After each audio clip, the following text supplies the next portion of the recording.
stuff. Sorry. And couldn't find any of those, so we just, got a couple of fire pits, and we started getting those going. The fire department showed up at one point, and, they were cool with it. They were just, like, checking up on it, and they were coming every 4 hours to check on the fire. So there was, like, no problem with that, and we were, going through wood pretty quick. So then we put out an ask for some donations for firewood to keep these fires going, because they were keeping people pretty warm. Right. Yeah, so everything was good. Fire department was coming out, checking on them every couple hours, every 4 hours. And all of a sudden there's this, like, bulldozer that shows up. And, they're telling us that, they're just, like, trying to bulldoze us. And we ended up blocking it. They didn't come through. A couple of, like, I don't know, maybe like a half hour later, some cops show up with someone from the city. And they start telling us that it's this firewood. It's the fire. They're there for the firewood. Yeah. So they were there for the firewood. And when the fire department had been telling us every 4 hours that we were good on the fire, on the fires and whatnot, they were telling us the fires were unsafe. The other folks that had shown up later were telling us that these fires were unsafe, yada, yada. So we were hearing, like, two a totally different story from them than from, like, what the fire department was telling us that they were totally fine. Yeah. What day was all of this? I have no clue. This was what, like, Tuesday night or Monday night? Sunday night? Man, Saturday night. Right. Saturday night. It's been a Oh, while. yeah, because I was there on Sunday and the wood was gone. Okay, yeah. So Saturday night, yeah. So, folks started, like, I don't know, the entire thing was a train wreck. They came out, we tried to talk to them and whatnot. They wouldn't budge. We even asked if they could, like, help us get some of those, propane heaters that they have. Right. And they pretty much, like, the guy from the city that was there, I wish I could remember his name, but he just, like, scoffed at us and told us to ask for, our donors to buy us some. And we're like, well, there's none in fucking town. So, like, what do you do? And then the next day, Bynum does some bullshit press conference and called you guys, like, misguided or something, and some dismissive. I mean, so from what I understand, I'm trying to think of the order here. Could you talk, like, what has been the aftermath? Like, are you guys? What's the situation with the city right now? I mean, like, is the MEZ still going, or did that get shut down, or? Right. So we're still at the MEZ. We're posted up there. We're watching people's belongings, which is one of the reasons why folks started to go to, hotels and shelters, is because, we promised them that we would watch their belongings because they don't trust the city to not touch their stuff. Right.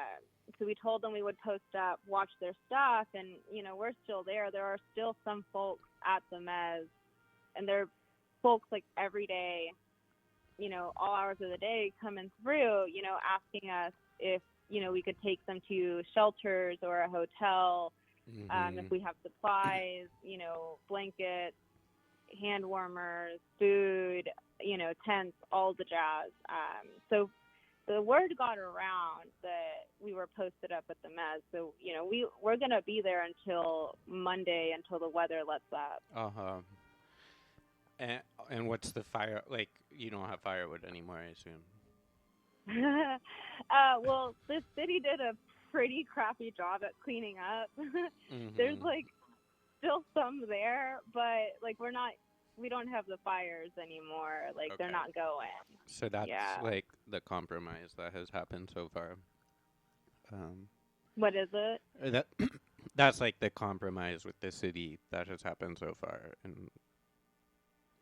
or, like, the extent of the repercussions, or like, I think I saw some stuff that maybe people were getting like police harassment and stuff.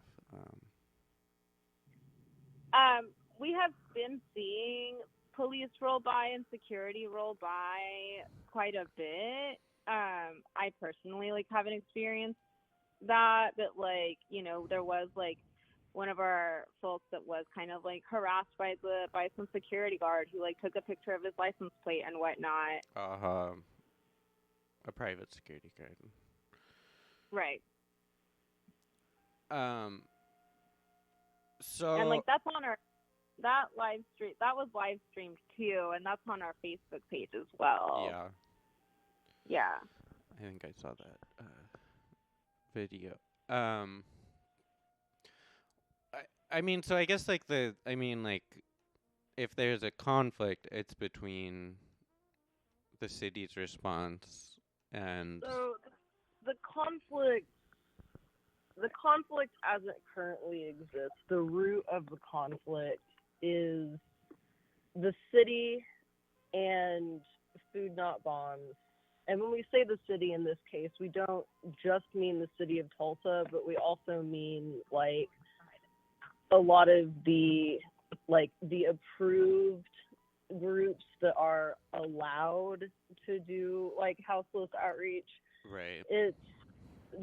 There's basically a split between how those two sides view like homelessness as like a concept, and in particular in analyzing the root causes of it and where it comes from. Right. And the framework that motivates a lot of what Food Not Bombs does is they basically say that like the systems that exist in place currently, whatever people call them, like they systemically disenfranchise certain people, and because of that, people are going to, you know, do whatever they can to deal with that.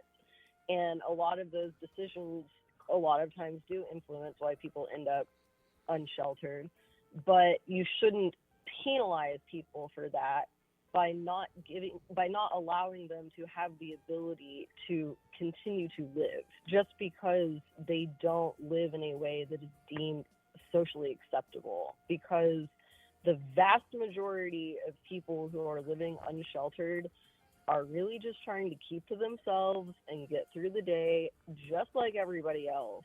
And it's the criminalization of homelessness that says that, like, you know, anti-loitering laws, like anti-vagrancy laws, like all that sort of stuff, like it's the criminalization of homelessness that is ultimately where you see the other side of this approach. It's basically, and this is unfortunately still the approach that like the city is still taking at this point, even if it is, you know, they're trying to be really soft-handed about it. They're still ultimately saying, like, you have to accept the resources that we are providing you, and if you don't, we're going to take away your ability to fend for yourself. In this specific instance, it's we're going to take away your firewood so you don't freeze to death. Right.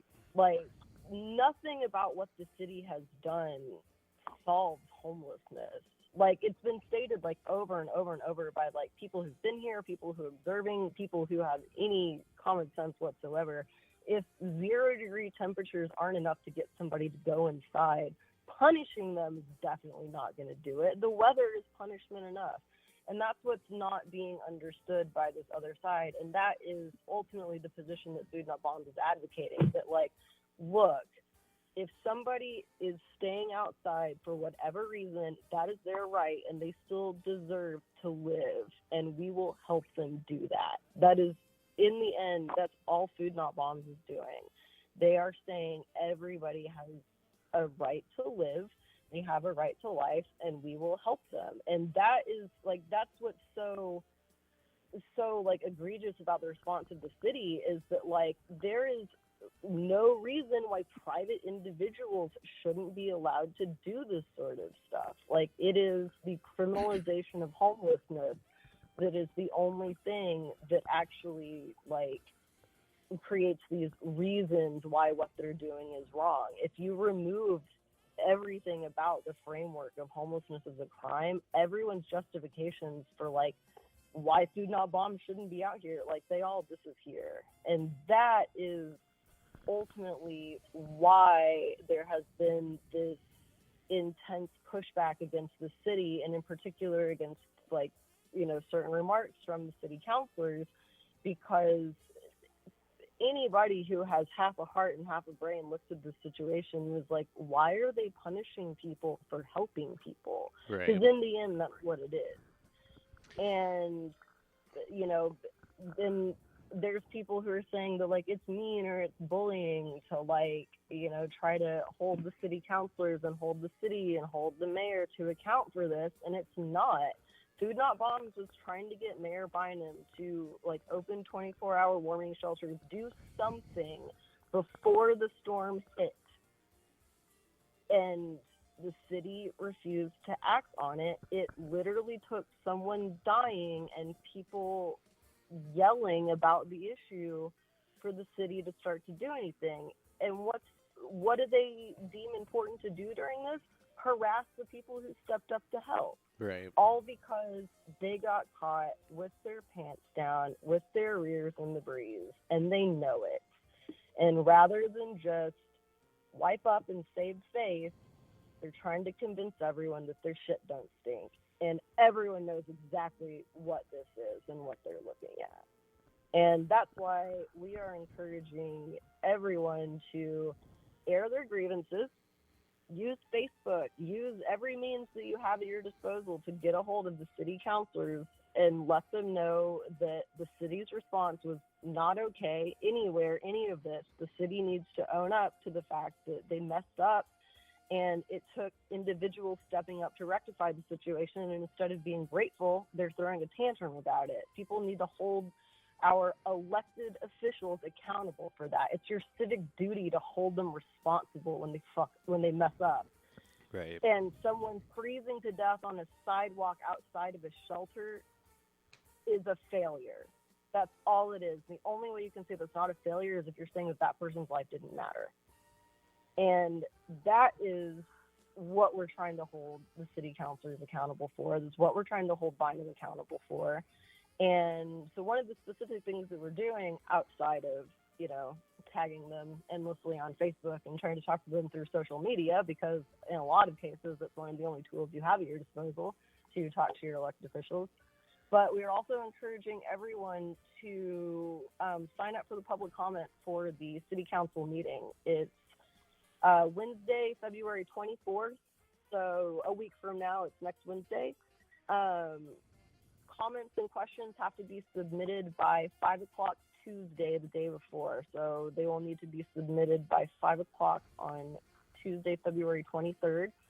And they start accepting submissions for that particular meeting the Friday before. So this Friday, starting at 5, you can start submitting questions and comments for the upcoming city council meeting. And we urge everyone who has an opinion about any aspect of the situation, any of it, the lack of response from the city, the way that they've treated Food Not Bombs, like, you know, stealing the firewood, Bynum lying about it on TV, like all of that, like people who have opinions about any of that should, you know, use the tools that they have at their disposal and let the city, let the elected officials, the people that we pay with our, I know I sound like a Republican, but the people that we pay with our tax dollars take care of us, right? Like that's what they're there for. Right. Like they're there to like govern, and that means taking care of the people in your city.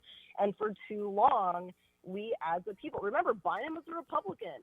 Bynum is a Republican. He is never going to care about homelessness. No, he's he's never a piece going to of care shit. about homeless people as people unless we demand that he does. He is a Republican. His No, I mean- party wins elections by telling Arguably. people that they're going to throw houseless people in jail. So that's, yeah, it's on us to say shit about it, because he basically, especially since he's gotten reelected, he basically just expects to be able to skirt by on virtue of nobody paying attention to what he's doing. Right. Embarrassing him is the only thing that he pays attention to. The boy mayor only cares about his reputation. And so, you know, taking it up with the mayor and taking it up with the city council is the easiest way for people to show some support or help out if they're not in a position to like donate or volunteer or do any of that sort of stuff. The fact that the city has had to step in such a way and make their job, like make Food Not Bomb's job like that much harder is totally unnecessary. Right. And people pushing back on that like really, really does help, because it doesn't just help what they're doing now. Like, it helps their ability to continue doing this in the future, because, you know, there's a very real fear that as soon as the storm is over and attention dies back down, the city's just going to come through and clear the encampment, right? Like, and so there's very much, you know, this, it's not just about this specific ice storm, this specific fight. It's very much about, it's time that the city actually starts taking care of this issue in a way that respects the actual people who are affected by it, Right. which is not the way that they have chosen to deal with the issue of homelessness before. Sorry, I just got distracted. Just so there's a lot there I want to talk about. Just to recap it, Friday at 5 until Tuesday at 2, you said, is when the comments are open? 5 to 5. 5 to 5. So until Friday to Tuesday at 5. Tuesday, 5 p.m. to 5 p.m. Okay.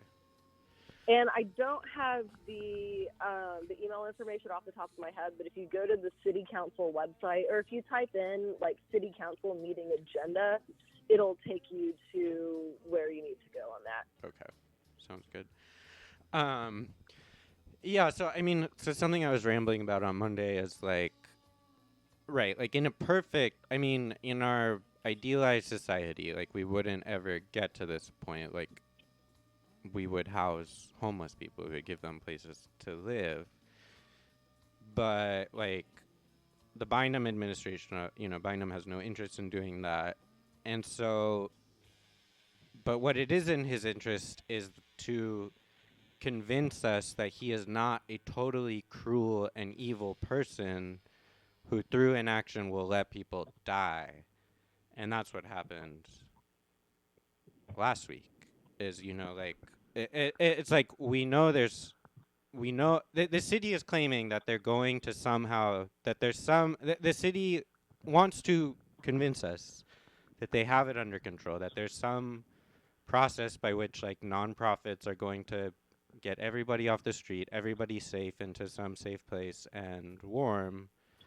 So obviously that's not happening. Like when someone dies, like that's just a fact. And so then it becomes like, okay, if you're a citizen of Tulsa and you don't want people to die, you should ostensibly do something, because we know that the city is not going to do enough. And so then it's like, when you start to criminalize that, it becomes a whole nother. I mean, that's what the city is like. They're not on top of it. They're letting people die, and so they're punishing people, trying to keep people from dying. It's just so many layers of cruelty and like dysfunction, I guess.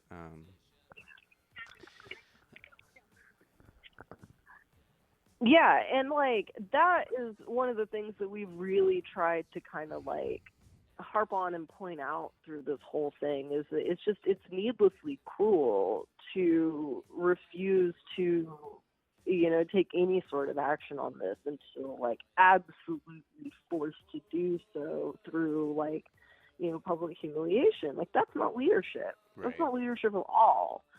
And that is something that I think we've really tried to kind of like illustrate with all of this. Because the other thing, I don't know if you've seen this in the news today, but this afternoon they reported that in OKC they found someone who froze to death last night, or like within the last 24 hours. So like, this is clearly like, this is a widespread issue. This is a systemic issue, but it also, like, at this point, it does point to a lack of leadership, a failure of leadership top to bottom. Stitt's out skiing right now, and 2 people have frozen to death in his state in the past week. That's not leadership either. Like, the corruption basically is a problem from top to bottom. Right, and I guess that where that connects with like direct action is like we know, like it's not just the ice storm. It's like we know in any given instance the city's response is going to be inadequate to essentially everything. Like any social service they are supposed to be providing is not going to be adequate.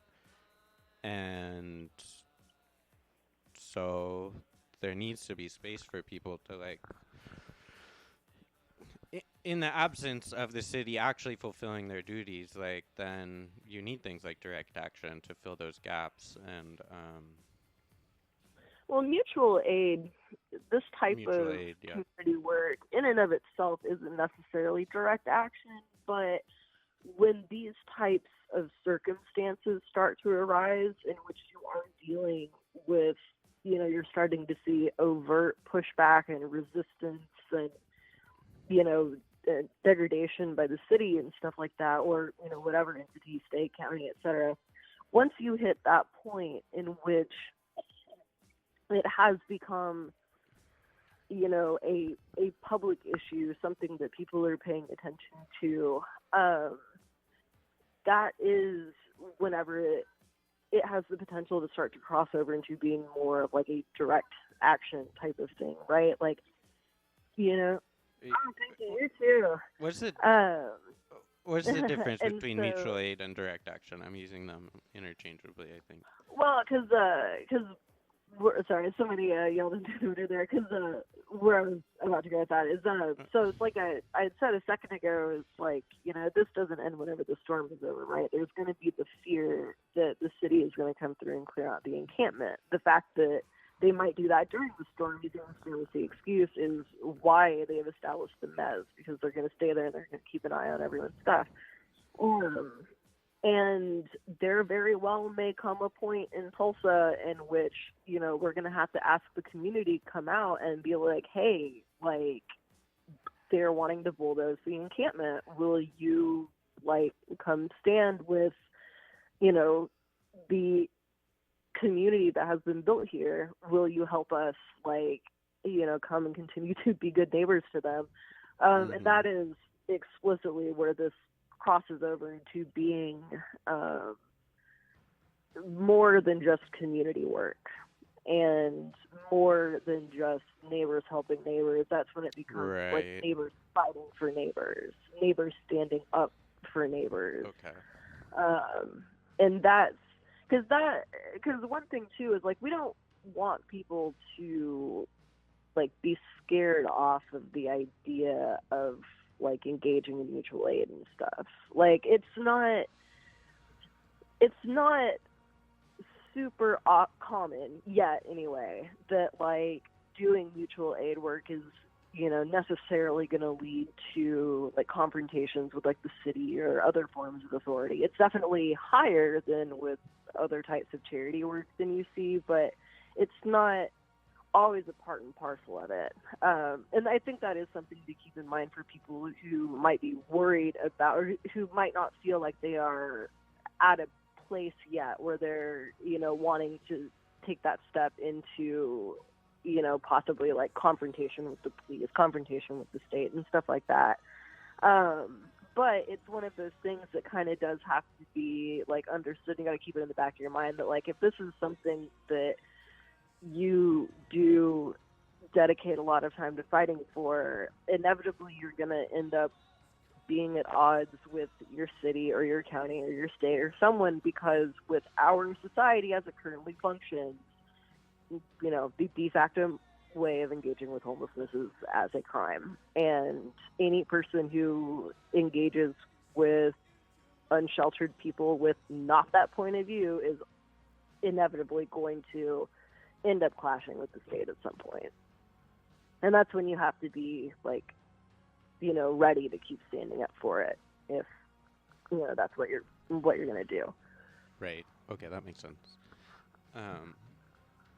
mutual aid versus direct action. Yeah, I mean that's part of what's just so. I mean, it does in terms of, I guess, like galvanizing people. It does. I mean, like what Food Not Bombs is doing. Like you go and you help people directly in an obvious, clear way. The city reacts to that, and in doing so, they're like shitting on everyone who gave you guys donations and like supported all the. Oh yeah. Like everyone Well, it tangentially seemed like involved that in was. that. It seemed like that was what pissed off so many people right from the get-go, because like the community turned out with that firewood. Yeah. Like it was just overwhelming seeing, the response from people in the community, like seeing that people were going to step up like that. And then just, like less than 12 hours later, like the city just comes in and just, shit's all over it. Like that, I think that was definitely whenever they realized that, and they were like, I think that's when they realized that, people might be a little bit more upset about this than they may have calculated to begin with. Because, this was community work. Right. Yeah, I guess it does feel like, like a politically, like, a space of possibility in terms of, like, again, like, the city's never going to adequately respond to these issues. And the more that there are groups like Tulsa Food Not Bombs, like offering reasonable solutions that people can get involved with. It's not direct. You're not directly like in confrontation. You're just helping people, and and the city's making sandwiches and saying hi and like giving folks a little bit of conversation. It's like it's the most important like reason that people should do this sort of stuff is because it's really good to just like meet people and get to know them that you might not otherwise have a chance to get to know or meet. Like that's just, it's a human thing to do. Hey, what's up, everybody? Are you guys at your location? Okay. Sounds good. We picked up a couple people. We're about to go drop them off and get them into the hotel. Oh, wow. Rosa was getting them loaded up with a bunch of stuff. Welcome. I feel like you're on autopilot for that sort of stuff at this point. I just joined the volunteer team today. I've only been down like once in the past week or so, and Rosa is like running on fumes at this point because she's been out here like 24/7 since this all started. So. Right. I mean, is there anything else you guys want to kind of discuss? Is there anything, like, last thing that you want to say or you want to make sure people know or you want to put out there? Yeah, I definitely just, like, want to make sure that, like, people get, like, the fact that, like, folks who don't have houses and shit, like, also deserve fucking freaking autonomy. That's okay. As It's well. pirate radio. Yeah, like, they deserve autonomy, and they, like, deserve to have the choice of what they do, where they go, and, like, as people, like, we need to respect those things, and also just, like, in general, like, the city of Tulsa is just, like, flat out lying about so much crap right now, and I just want to make sure that people know that, like, there is information, and there's, like receipts and proof that of, like, everything that contradicts almost everything that they're saying or blaming Food Not Bombs for. So, right. Yeah, it's all there. Like, we posted a bunch of receipts and whatnot of, like, what's been going on and what they're saying. On the Tulsa Food Not Bombs Facebook page, there's like a 20-picture point-by-point refutation of a lot of the claims and just things that different city officials have been saying about this whole situation that I highly encourage everyone to go look at. It is completely sourced. It links back to everything. There is video footage that refutes things that the mayor was saying. Like, we've been saying a lot. But, like, Biden went on TV and lied. The morning whenever he gave his press release, there's video footage from the night before because they live streamed everything when the bulldozer showed up. Like, there's video footage that refutes what Biden was saying. And that's what we mean when we keep saying Biden lied on TV. But, go to their Facebook page and check out that post because for anybody who's just now jumping in, it will pretty much answer all of your questions over everything that's gone down this past week. Right. I mean, I feel like the biggest thing there is, the city is, claiming that everyone is taken care of. And you guys are out picking people up right now that do not have accommodations. And, it's like clearly the city isn't taking care of it. Clearly, whatever system they have in place is not getting everyone. And right. And, and the city in general, just needs to stop relying on nonprofits and churches that are, they don't have the funds to do this kind of shit. They just need to stop relying on them to do their fucking job their job for them. Sorry. Right. There also needs to be options other than churches and nonprofits. Right, like Salvation Army, I know. A lot of excludes queer couples not and stuff. Not everyone is comfortable going to a church, and a lot of the nonprofits are just kind of really out of touch from the people that they're supposed to be helping because despite all of their good intentions, they don't really have the ability to relate a lot of times, and that's just the reality of it, unfortunately. There need to be other options. There just has to be. And it just makes more sense to be able to go somewhere and say you just tell someone that you need a hotel room and they can provide that for you rather than whatever nebulous network of forms and submission. Right, exactly. Who has access to smartphones, honestly, and internet and whatnot, and they're really expecting for people to what we did, one of the first days that it just got really, really cold was that, me and another person from Food Not Bombs, we decided to take our phones out and just drive around and ask people if they wanted to, if they wanted shelter and stuff. And we submitted that form, for a couple of people. Yeah, but it's just it's just so inaccessible. It's so unaccessible that it's they're making shit that much harder for people. Right. Well, and volunteers are doing that work because again the nonprofit structure is not. Pirate radio. Do either of you have anything you want to say? Do any of you guys have anything that you want to say? We're actually on the radio station. What is the validation of the opposition in the conversation? What is the subject basis of? The city is not doing anything. We're talking about how the organization that she's with, Food Not Bombs, the city has been saying a bunch of negative, nasty shit about them because they've been out there helping everyone. The fact is, if people wish to volunteer to help people, but when it comes to nonprofit organizations as well, who's to say that you say that there's not money there through the churches, but who's there to govern actually what's taken in a collection plate? Oh, that's a really good point. Yeah, especially in Oklahoma, there's and you actually collected, $15,000. Who's to say there's not money being laundered through the churches? So, volunteers out here are good because a nonprofit, the same, I guess you could say, structure could be used if chosen, but the people that are out here genuinely helping. Don't have any backing like that. Due to the fact they're individual volunteers and not an organization or a church that has no governing.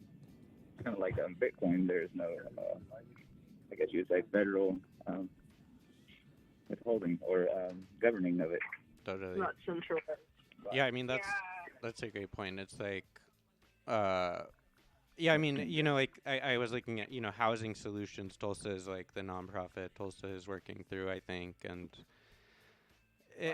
it's like they are you know, the city of Tulsa is getting funds, which are then being redistributed to Housing Solutions Tulsa, which are then being redistributed through them. It's like there are 6 people in the mayor's circle that make over 6 figures a year. I don't think that I could push enough pencil in one day to justify making over $3,000 a day. And due to the fact that you have weekends off, you only work 255 days a year, so therefore, like, that's a ridiculous amount of money to be making daily. Where do you validate that? Yeah, I was looking at the tax forms for Housing Solutions Tulsa, and they also make 6 figures a year, the people who run that nonprofit. Wow, that's interesting, because some of us at Food Not Bombs have been doing, like, food runs. Like, yesterday, I myself actually drove to Owasso to drop off, like, 10 boxes and 8 bags of food at a hotel over there. So that's, you know, I mean, we're just people doing the work on the ground, so I'm not sure why if they are, you know, if they have that much money, why can't they hire some folks to do that for them? Right. Yeah. It definitely, like, leaves us just a lot of room for, corruption and mismanagement, and it's just inefficient. And you gotta, I mean, I think it's reasonable to be skeptical of, like, Don't forget a truck. Sorry, we had an incident with a truck just a second ago. My truck is stranded on the side of the road right now. I got stuck on my way here. Yeah, that sucks. Hey, if you want to ride, we're giving people rides. Yeah. I think I'm close enough to walk. Well, this has been fun. And so we were talking about doing another session next Wednesday after the city council meeting, which I think would be great just to keep things going. But that would be awesome, actually. Especially, people should try to, like you were saying, like, call in, comment, etc. for the city council meeting, and then it'd be great to, like, get back on, and if people wanted to call in and talk about any attempts to have their question or comment submitted, or if they listen to the meeting and if they, you know, presented it or anything, that'd be really cool. The way that the city council meetings work now is different because of everything being, like, virtual and stuff for COVID. And so they basically have, like, the ability to screen people's comments and questions, like, before the meeting. Like, and I just have a hunch that they're maybe going to cherry pick the questions for the upcoming meeting. Yeah. So, you know, there's power in numbers, so we're really encouraging people to try to submit questions and comments and get their opinion out there on this. I mean, if anyone is listening and wants to call in, the number is 405-466-5726. We can get a party line going. Me? I'm 24. Hell yeah! Oh, yeah. I mean, I know you are helping people. Oh, yeah. Where are y'all at? Are you still up right here? Okay, cool. All right. Woohoo! Some food? Great. Are you making a drop-off? Yep. You all were with us for a full, successful run. Wonderful. This is like... What's up? This is like a NPR podcast where, like, embedded reporting, giving you. That was like, actually when they hopped in the car. That was what they said. They were like, "Are they listening to a podcast?" Exactly. Yeah. You just witnessed Food Not Bombs, housing run, getting people into warm spaces. Well, Nikol, Rosa, thank you so much for calling and talking, and for the work you're doing. And So we've got. Stay safe, y'all. Have a good night. Thank you so much for going on air for us for a little bit. Was that you or was that? Okay. No problem. I'll plug the city council thing. What's his name? I'm Nikol. Nice to meet you. Or you can K. I'll remember that. And sorry, I'll plug the Food Not Bombs donation page. All right, sorry about that. We were saying bye since we were doing the drop off. You're all good. I was just saying I'm gonna plug the talk. Could plug the Food Not Bombs donation thing. Anything you want to plug? Any plugs? Info, because I don't know it off the top of my head. Hey, what's this donation info? I can look it up too. 918FNB@gmail is the PayPal to donate money to them directly. 918FNB@gmail. That's easy. Great. Let me double check it real quick. I'm double checking it. It's like one of those things that just comes up. It's FNB 918. Oh, FNB 918. Sorry, that was backwards. FNB 918@gmail. FNB 918. Great. I think I should register both of those just in case. Someone else might register it and try to pretend to be you all. You definitely should. And yeah, people, I guess. Yeah. Do you have any like immediate needs? Is it still heaters and propane? Propane And cash. heaters, cash is a big one. Money, especially because they've managed to get almost everyone, I think, at this point into a hotel that wasn't interested or didn't have access to one before. There's pretty much only one person left, and we're still working on getting him into a hotel too. So money is definitely still important, especially if it ends up dumping a bunch more snow like it's saying that it's going to. But propane heaters, the little like buddy heaters, the ones that you can put like the green Coleman propane tanks in, those are still important. And well, there's I guess I should back up. There's only one person left at the encampment. Okay. There's still people that are choosing to stay in their places like around downtown that we don't necessarily know, like, you know, they're keeping those hidden for their own reasons, but they're coming through to get supplies and stuff, and heaters are one of the things that gets asked for a lot. Okay. Right, and it sounds like situations with this person getting kicked out of their hotel room, like, you know. Yeah, that was a situational thing from what I understand. Yeah, although it's, you know, there is also too, like, people sometimes choose to leave for their own reasons and then, like, change their mind afterwards and stuff too. There's all sorts of situations and stuff that can come up. So it's really just having the funds to be prepared for anything is really just important. FNB918@gmail.com is the PayPal. The MEZ is still going. Stay tuned, people, for announcements for helping keep that going.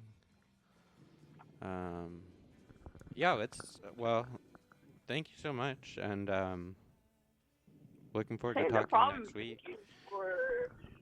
Thank you for giving us the airtime. Anytime. 91.1. It's at the point where there's, like, starting to be just enough, like, stuff being said on both sides that it's important to be able to say, like, this is what has happened, these are the facts, this is where you can go for, like, the official information, like, the actual information from the people who are there and seeing it happen. Like, so, yeah, it's great having the chance to put all that out there, so. Right, and then just to kind of recap, it does feel like an important kind of political moment when Tulsa is like the city of Tulsa is making it hard for people to help people. That Well, I think it's significant that we haven't really seen the cops involved yet, because right, I think the city does realize that this could turn into a political thing, and especially after like last summer, having the cops roll through to clear people out in the middle of a snowstorm is a surefire way to like genuinely like piss people off. And I think that's why the harassment that they've seen so far has been from, as far as anybody can confirm, private security. right. Because that's a little harder, and that's something that like could have come from like, you know, the property owner. Like, we don't know specifically like who paid for that dude to go by and do that checkup, but we know that the city probably appreciated it. Right. Well, and even, beyond direct, like, police harassment and stuff, just, going back to this idea of the city wants to create these, like, really specific pathways for how they help people. And those pathways are generally, like, pretty fucked up and inefficient, if not just, like, explicitly corrupt. And so, preserving the ability for people to keep doing things and helping and filling in for the city's inevitable failures, I guess. Yes. For anybody who is more interested in that idea, you should look up disaster capitalism. Right.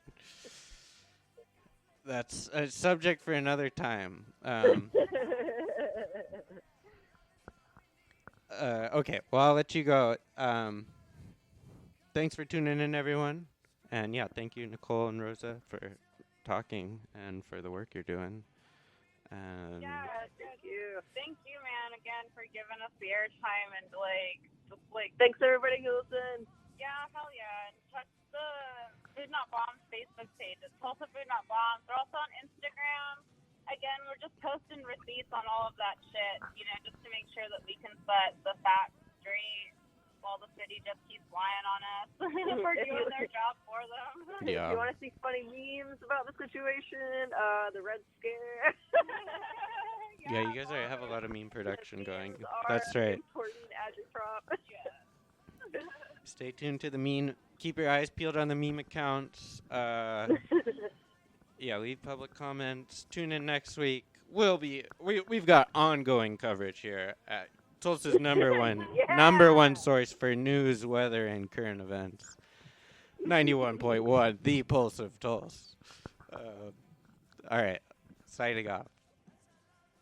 Have a good night. You Bye, too. have a good night. Thanks. Yeah. All right, folks. You heard it here first. Super thanks to Nikol and Rosa for talking with us about the work they're doing. Go to Food Not Bombs. Give them money. They're people are asking them for hotel rooms. They're picking them up. They're putting them in hotel rooms because it is cold. If you can't get on board with that, what could you possibly get on board with? Where are your morals, What are your values? So I think that's it here in the station. I don't think we have any shows tonight. It's too snowy. But tomorrow, probably some shows.